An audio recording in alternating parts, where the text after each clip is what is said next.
At the end of the 60s, and during the 70s, the USA was rocked by many violent riots caused partly by the Vietnam War contestation, but mainly by racial tensions. During those conflicts, acts of police brutality were common, and knew very few restraints.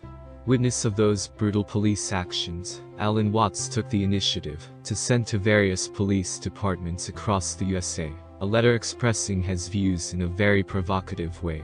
Published in 2018 in the book The Collected Letters of Alan Watts, this letter not only contains a harsh critic of the police, but also Alan Watts' view on gun control.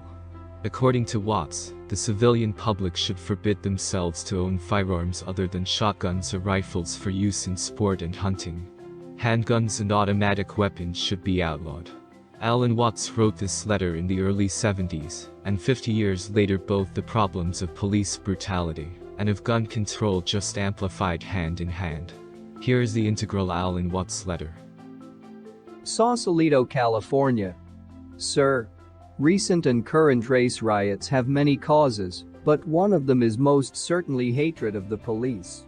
In this country, the big city police forces have, at present, an extremely bad public image, which must be changed now, because nothing is more basic to the morale of the community than respect for the law and its officers.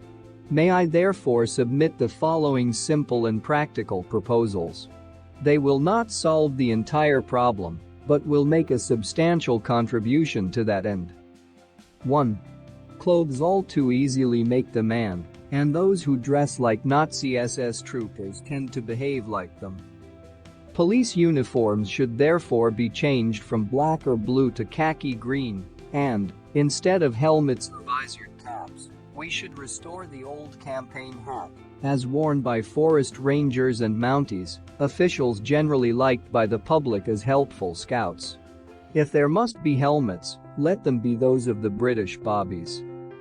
2. The police must cease to carry armaments other than truncheons or nightsticks. Concurrently, the civilian public should forbid themselves to own firearms other than shotguns or rifles for use in sport and hunting. Handguns and automatic weapons should be outlawed, and I say this even as a former member of the National Rifle Association. 3.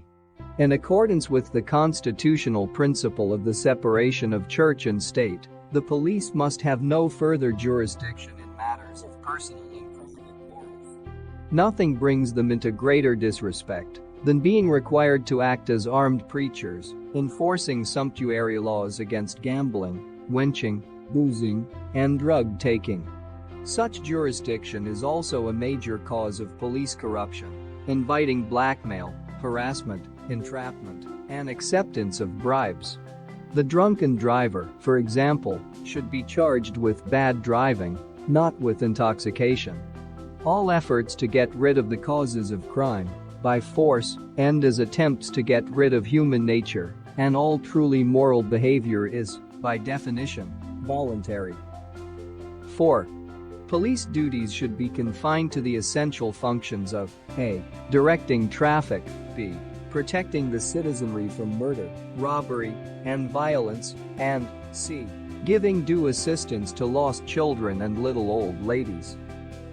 If these 4 basic principles are worked out in detail, we in the United States will have loved and honored police forces, as distinct from officially sponsored corps of racketeers, hoodlums, and booted bullies, all the more dangerous for being allowed to vent their spleen with a clear conscience.